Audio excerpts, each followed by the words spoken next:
Bonjour, je suis Renaud Henry, développeur RPA UiPath. Je vais vous présenter le framework entreprise Custom.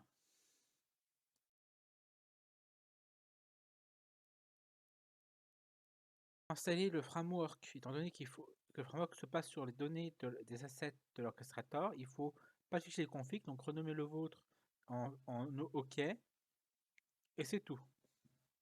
Le reste, ça va s'adapter à votre environnement.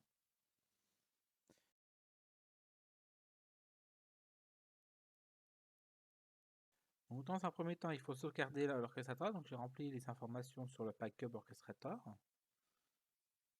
Je fais un test. Il y a 6 fichiers, 6 dossiers qui sont analysés. Et là, il va récupérer les données.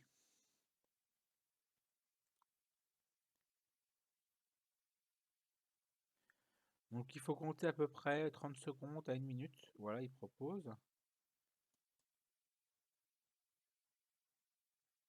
Ce qui permet comme ça de récupérer le dossier, donc tous les paramètres du dossier, les assets, les processus, les QNAME, les rôles et les machines.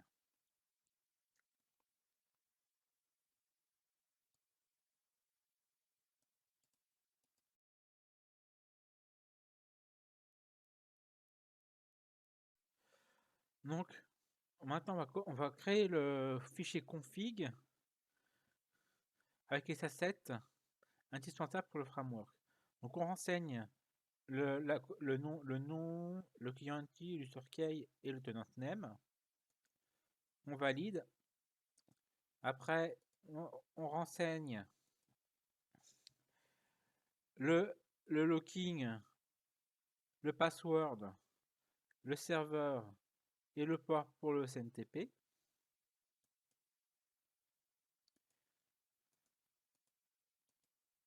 Après, pour le message d'erreur, il y a les deux receveurs, donc celui qui sont en direct et celui qui est en copie, en sachant que les deux champs doivent être remplis, ils ne peuvent pas être vides. Le mail qui sera émetteur et son nom, afin de pouvoir filtrer dans les boîtes. Et après, la même chose pour les récapitulatifs. Plus l'URL, en sachant qu'il y a une offre gratuite pour ceux qui veulent tester le NoSQL chez Atlas. Donc je ne suis pas parrainé, simplement c'est que j'utilise cette solution-là pour mon site actuellement.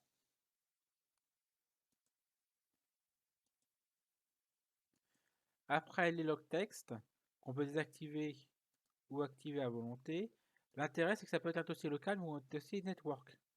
Intéressant si on veut mettre en partage les logs afin de faire des évaluations sur le fonctionnement des robots. Les templates c'est le cœur du système. Vu que quand on va définir en fait la valeur de l'unité, du pays, du projet, du processus et de l'environnement. Et après, le pass va être déterminé grâce au pattern, au template. Pareil pour la queue-list qui sera qui dépend du projet, du processus et de l'environnement.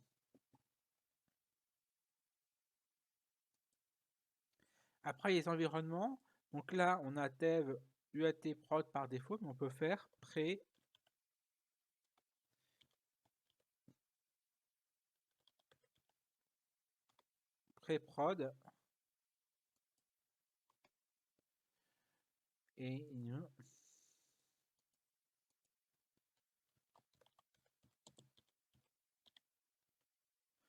là, le bouton apparaît, on ajoute, et il apparaît. Comme ça, on a 4 environnements.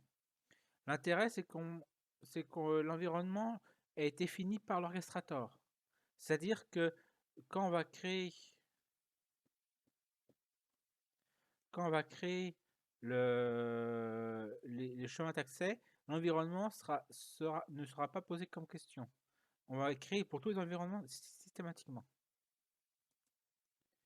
Et après l'installation, donc faites attention, le bouton installation n'est pas disponible, vu qu'il est en train de réaliser la tâche. L'installation est terminée, on va sur l'orchestrator.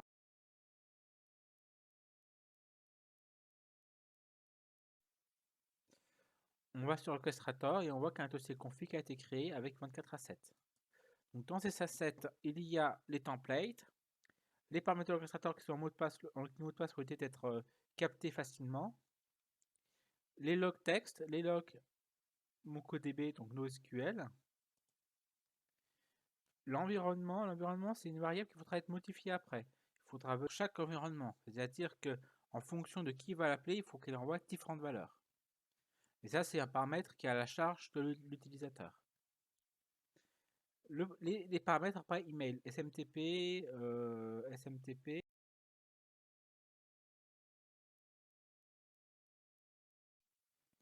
Donc je disais, on va faire l'unité, donc ressources humaines, le pays, France, le projet, RPA 0001 et le processus.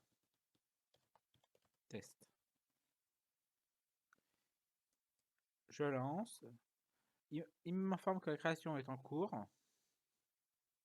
Le traitement est terminé. Donc, quand on va aller voir l'orchestrator,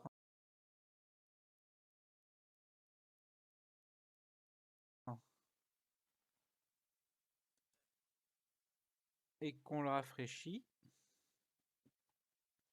il y a le dossier RH avec le dossier France, le RPA 01, le test et l'environnement, et les 4 environnements.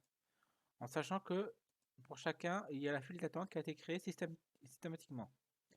Donc en fait, vous n'avez plus qu'à retranscrire les paramètres dans le fichier de configuration et le programme est opérationnel.